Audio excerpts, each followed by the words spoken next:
Bonjour à tous, j'espère que vous allez très bien. Je suis content de vous retrouver aujourd'hui pour une nouvelle vidéo où on va parler de Brennan Johnson. Parce que oui, alors c'est pas une méga star, on est d'accord, on parle pas d'une superstar, d'un joueur ultra médiatisé, mais c'est un joueur dont j'ai envie de vous parler parce que, si vous n'avez pas vu, il va passer à Crystal Palace, puisque Tottenham ne compte plus trop sur lui, et du coup Crystal Palace l'a signé, on parle d'à peu près une somme je crois, de 40 millions d'euros si on convertit les pounds en euros. Donc on parle quand même d'un gros montant pour un joueur anglais, enfin britannique, vu qu'il est gallois. Et c'est vrai qu'on sait évidemment que les prix sont gonflés entre clubs anglais lorsqu'il y a des transferts. Donc je vous propose dans cette vidéo de faire une petite analyse, on va dire une mini capsule sur le joueur pour parler un petit peu du coup de son profil et ainsi voir ce qu'il pourrait éventuellement apporter à Crystal Palace parce que c'est l'objectif évidemment de Crystal Palace, c'est d'avoir signé un joueur qui leur donne quelque chose en perspective, surtout à ce montant-là. Donc peut-être premièrement parler un petit peu du profil de Brennan Johnson. Bon, comme j'ai dit, c'est un Gallois de 24 ans désormais. La saison dernière, je vous ai pris une de ces fiches data, ces roues data qui montrent un petit peu, on va dire, le type de joueur que c'est, plutôt que ses vraies qualités ou de faire une analyse vraiment approfondie du joueur, mais ça nous donne une idée du joueur que c'est. C'est un joueur qui a une grosse pointe de vitesse, qui est bon dans ses appels de balle, qui cherche très souvent à prendre la profondeur, notamment en partant dans une position plus reculée.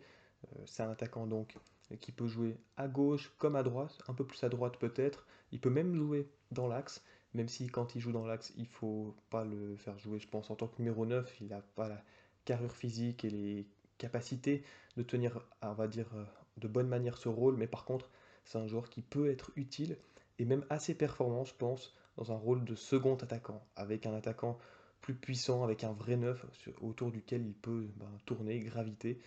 Et finalement, ça correspond un petit peu à sa meilleure période dans sa carrière en première ligue. C'était lorsque il jouait du côté de Nottingham Forest lors de la saison 2022-2023, je crois. La première saison de Nottingham en première ligue depuis leur retour. C'était sous Steve Cooper et Brennan Johnson avait un rôle assez important cette saison, notamment pour maintenir cette équipe de Nottingham. Et il a joué un rôle, on va dire, assez prépondérant en étant dans une position un peu de second attaquant. Il tournait, je crois, c'était autour d'Aoni, si je me rappelle bien, notamment, qui est un neuf beaucoup plus puissant, plus pivot, qui jouait vraiment en tant que pur neuf. Donc je pense que c'est sa meilleure position, en tout cas en termes d'efficacité, je pense que c'est là où il est le plus intéressant. On va pouvoir en reparler un peu évidemment après par rapport à l'angle Crystal Palace. Mais voilà, c'est un joueur qui aime bien prendre la vitesse, qui a une bonne pointe de vitesse, mais qui est assez intelligent pour repérer les espaces et surtout faire les courses au bon moment. C'est pas un joueur qui part forcément à la limite du hors-jeu parce qu'il a une bonne pointe de vitesse, encore une fois. On le voit aussi tout de suite dans ses points, on va dire, où c'est pas ses plus gros points forts, c'est que c'est pas un très bon dribbleur. C'est pas un joueur, je dirais, qui globalement est super à l'aise balle au pied. C'est un joueur qui est pas forcément rustre ou maladroit non plus. On parle d'un joueur de première ligue évidemment qui a des qualités, mais par contre, c'est vrai que je trouve qu'il brille plus par son jeu sans ballon, ses courses, ses appels de balle et sa capacité, c'est le deuxième point que je voulais évoquer, c'est ce qu'on va aussi voir un peu après, sa capacité à terminer ses courses, ses progressions, ses appels de balle dans la surface de réparation. C'est un joueur qui a tendance à attaquer la surface de réparation, ce qui est très bien, parce que c'est le meilleur endroit pour marquer des buts, c'est l'endroit où c'est le plus difficile, entre guillemets, de marquer des buts, mais c'est aussi l'endroit où c'est le plus simple pour marquer des buts. Donc c'est un joueur qui est intéressant pour ça, parce que même peu importe la situation, c'est un joueur qui finit très souvent ses actions dans les 16 mètres adverses, et c'est comme ça qu'il a marqué, je pense, le trois quarts de ses buts.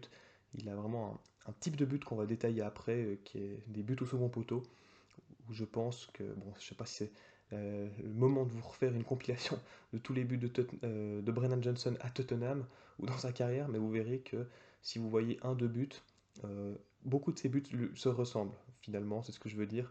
Il marque énormément en arrivant au second poteau, en attendant au second poteau que le ballon arrive. En attendant, mais aussi en faisant, on va dire en étant patient et malin au second poteau. Ce serait un peu réducteur, je pense, de dire qu'il attend seulement la balle au deuxième poteau.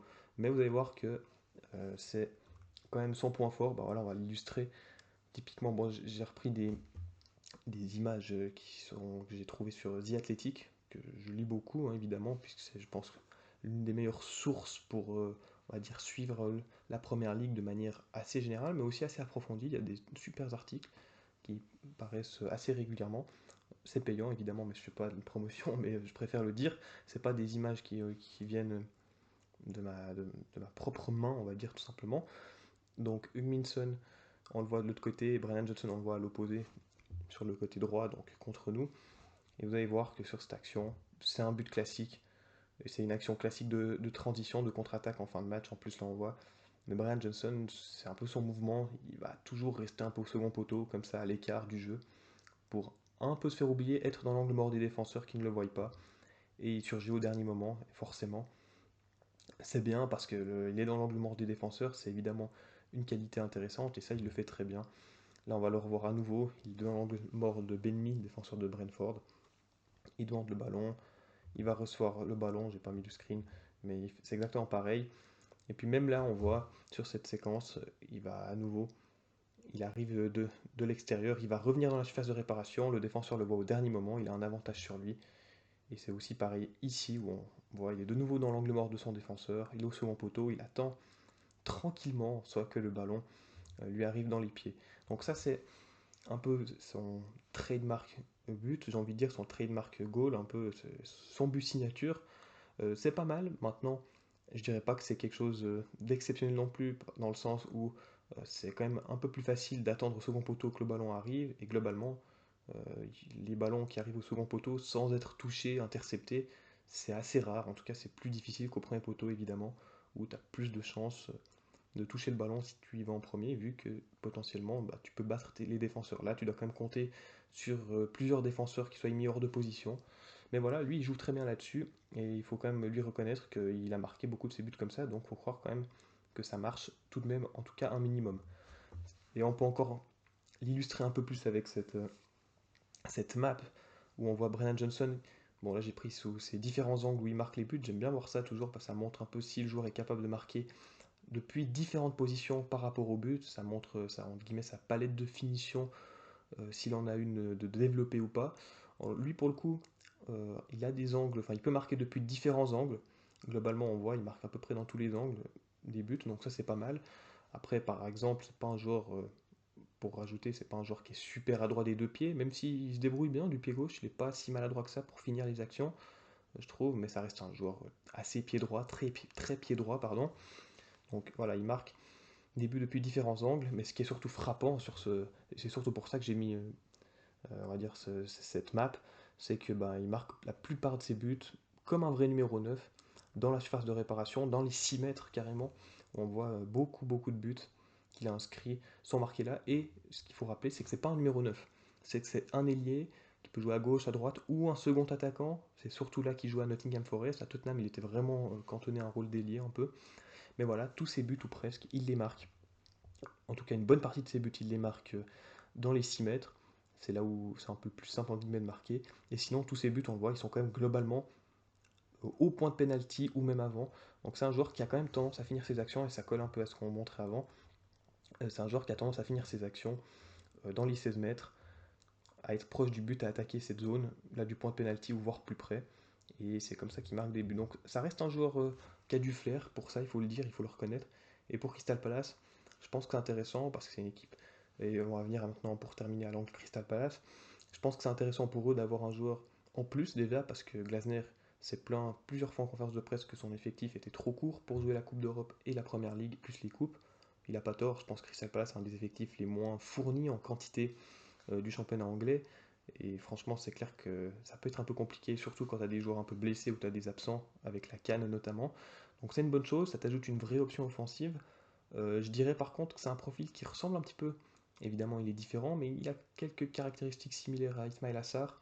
Donc je ne sais pas forcément si en termes de complémentarité c'est exceptionnel, mais encore une fois, peut-être que c'est juste une option aussi en plus à avoir, et ça peut toujours être utile, surtout pour une équipe qui, comme j'ai dit, n'est pas très fournie dans le secteur offensif. C'est vrai que c'est pas lui qui va par exemple remplacer un joueur comme Eze, Olysée, qui avait Crystal Palace à l'époque, il n'y a pas si longtemps que ça encore. Lui, on est plus dans un profil de contre-attaquant qui sera très à l'aise dans les grands espaces pour attaquer dans le dos de la défense avec des appels très verticaux. Et ça, c'est intéressant parce que Crystal Palace, c'est vrai. Par contre, on peut aussi le dire, c'est que c'est une équipe qui, dans sa manière de jouer, c'est une des équipes, je pense, les plus verticales du championnat anglais. Alors, c'est une équipe verticale, il y en a plusieurs, mais c'est une équipe qui est verticale et qui a de la qualité dans ses combinaisons, qui est fluide. Ça, c'est pas le cas de toutes les équipes. Je pense qu'on est sur une équipe qui est vraiment très intéressante sur ce point-là. Et ça, pour le coup, je pense que ça peut assez bien coller aux qualités, aux caractéristiques de Brennan Johnson.